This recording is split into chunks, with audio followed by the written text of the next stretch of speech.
வணக்கம், நான் உங்கள் சிஎம் கோபி. இன்றைக்கி இந்த வீடியோவில் நம்ம வந்து பேன் 2.0, அதாவது புதுசாக பேனை வந்து என்ன பண்ணுறாங்கன்னா மொத்த இன்ஃப்ராஸ்ட்ரக்சரையுமே ரீபில்டு பண்ண போகிறாங்க. டெக்னாலஜி வைஸ், அதோடைய ஃபியூச்சர்ஸ் வைஸ், வேலைப்பாடு எல்லாத்தையுமே ரீவேம் பண்ணுறாங்க. அதுக்கு வந்து இன்றைக்கி கேபினெட் அப்ரூவல் கொடுத்துருக்குறாங்க. ஸோ அதை பற்றி இந்த வீடியோவில் பார்க்க போகிறோம்.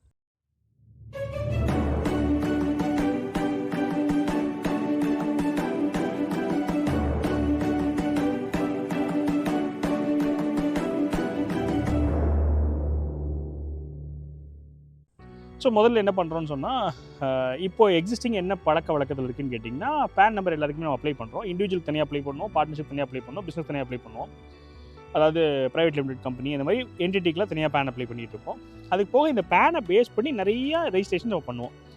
ஒரு எக்ஸாம்பிளுக்கு வந்து இம்போர்ட் எக்ஸ்போர்ட் கோடு ஒருத்தங்க எடுக்கணும்னு சொன்னால் இந்த பேனை பேஸ் பண்ணி எடுப்போம். அந்த இம்போர்ட் எக்ஸ்போர்ட் கோடுமே வந்து பேன் நம்பரே தான் திருப்பி இம்போர்ட் எக்ஸ்போர்ட் கோடாக வந்துட்டுருக்கோம்.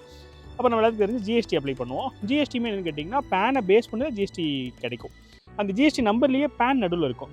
முதல்ல 2 டிஜிட் வந்து என்ன ஸ்டேட்டுன்னு இருக்கோ, அதுக்கப்புறமா வந்து அவங்க எத்தனை ஜிஎஸ்டி வச்சிருக்காங்க, அப்புறம் ரேண்டம் நம்பர்ஸ், இந்த நம்பர் தான் ஜிஎஸ்டி நம்பருமே வடிவமைக்கப்பட்டிருக்கும். ஸோ யாராவது ஒருத்தர் ஜிஎஸ்டி நம்பர் கேட்டிங்கன்னா அதுக்குள்ளே அவங்க பேன் நம்பர் தான் உள்ளே உட்காந்துருக்கும். ஸோ பேன் பேஸ்டு தான் ஜிஎஸ்டி. அதுக்கு அடுத்து என்ன இருக்குன்னு கேட்டிங்கன்னா டேன் நம்பர் இருக்கும். அதாவது டிடிஎஸ் டிடெக்ட் பண்ணுறதுக்கு, டிசிஎஸ் கலெக்ட் பண்ணுறதுக்கு டேன் நம்பர்னு ஒன்று பண்ணுவோம். அதுவுமே பேன் பேஸ்டு தான். அதுக்கப்புறமா இந்த மாதிரி ஏகப்பட்ட ரெஜிஸ்ட்ரேஷன்ஸ் எல்லாமே வந்து என்ன பண்ணிட்டு இருப்போம்னா பேன் பேஸ்டு தான். நம்மளுடைய சட்டத்திட்டங்கள் இருக்க எல்லா ரெஜிஸ்ட்ரேஷன்ஸுமே லிங்க்டாக இருக்குது. அப்போது இதுக்கு வந்து கவர்மெண்ட் கிட்ட ஒரு ரெப்ரஸன்டேஷன் வச்சுருந்தாங்க. என்ன ரெப்ரஸன்டேஷன் வச்சுருந்தாங்கன்னா, இந்த மாதிரி ஏகப்பட்ட ரெஜிஸ்ட்ரேஷன்ஸ் இருக்குது, ஐடென்டிட்டிக்குமே டிஃப்ரெண்ட் ஐடென்டிஃபிகேஷன்ஸ் இருக்குது, இதெல்லாம் கொஞ்சம் கிளப் பண்ண முடிஞ்சால் நல்லது அப்படின்ற மாதிரியான ஒரு ரெக்குயர்மெண்ட் இருந்துச்சு.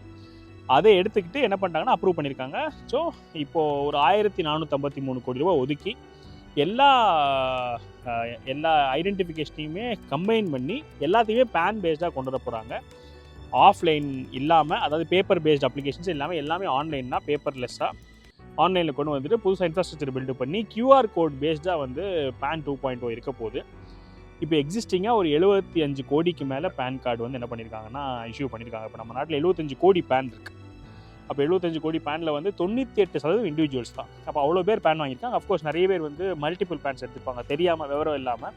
அது ஆக்சுவலாக சட்டப்படி குற்றம். ஒரே ஒரு நபருக்கு வந்து 2 பேன் இருக்க முடியாது. அது எல்லாமே இப்போ என்ன பண்ணிடுவாங்கன்னா கலைஞ்சிருவாங்க. இப்போ நம்மளுக்கு தெரியும், நம்ம பேனை வந்து நம்ம ஆதாரோட லிங்க் பண்ணுவோம், பேனை வந்து பேங்க் அக்கௌண்ட்டோட லிங்க் பண்ணியிருப்பாங்க. அதுக்கப்புறமா அஃப்கோர்ஸ் ஜிஎஸ்டியோட பேன் ஆட்டோமேட்டிக்காக லிங்க் ஆகிருக்குது. அப்போ இன்டைரக்ட் டேக்ஸ்லேருந்து லிங்க் ஆகி இந்த மாதிரி ஏகப்பட்ட ப்ராசஸ் வந்து பேக் எண்டில் நடந்துகிட்டே இருக்குல்ல. இது எல்லாத்தையும் வந்து புனரமைச்சு எல்லாத்தையும் சரி பண்ணி ஒரே இன்ஃப்ராஸ்ட்ரக்சர் கீழே கொண்டு வர போகிறாங்க. அதுதான் இப்போது எடுத்துருக்க போகிறாங்க. இப்போ நம்ம என்ன பண்ணணும்னு சொன்னால், இப்போ இந்த விஷயம் தெரியறனால என்ன யூஸ் அப்படின்னு கேட்டிங்கன்னா, எல்லாருமே நம்மளோட பேனை அப்கிரேட் பண்ண வேண்டியிருக்கும். ஸோ எல்லாருமே நம்மளோட பேனை வந்து அப்கிரேட் பண்ணுறதுக்கு எதுவும் காசு செலவு பண்ண தேவையில்லை. இட்ஸ் ஃப்ரீ ஆஃப் காஸ்ட்டு, அவங்களே பண்ணிவிடுவாங்க. அதோட ப்ரொசீஜரில் இனிமேல் தான் கொடுக்கும்போது அப்டேட் பண்ணுறேன். இந்த விஷயத்தை நம்ம சேனல் மெம்பர்ஸ் எல்லாத்தையும் ஷேர் பண்ணும்போது தான் இந்த வீடியோட நோக்கம். உங்களுக்கு ஏதாவது டவுட்ஸ் இருந்துச்சுன்னா கமெண்ட் செக்ஷன் கேளுங்க, நான் ஷேர் பண்ணுறேன். மேலும் ஒரு வீடியோ சந்திக்கிறேன். வணக்கம்.